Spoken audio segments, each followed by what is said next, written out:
you mentioned the CQC very determines what individual practices does Yeah. by way of regulation. Yeah. So can you tell us a bit about how the CQC sees its role within the sector and helping inform? Well, first of all, we register. So if you're going to provide a service, you'll be registered with us.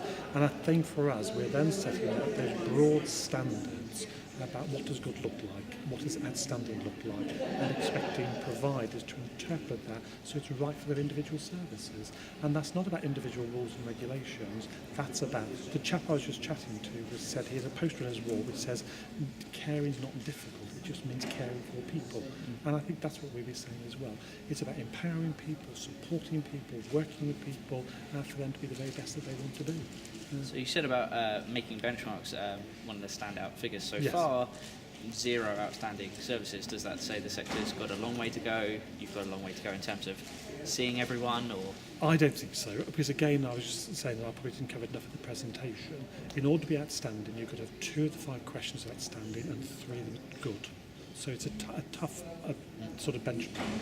So there will be a lot of services out there that have got 2 outstandings, 2 good, and 1 requires improvement.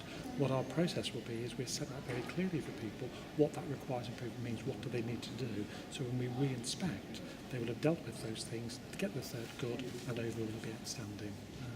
But again, they're very early figures, and they're only the published reports. And so as we publish more reports over the next few months, we would expect that to change.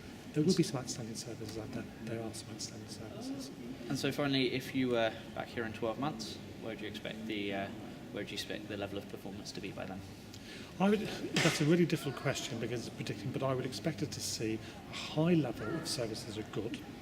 I would think by that point we'll be within what is known as special measures. So we'll be able to say where we are really driving up standards and requiring improvement for those services and special measures. And we should see a good level of services over a 12-month period that have worked towards, because of the encouraging improvements, have been able to demonstrate that they're outstanding services.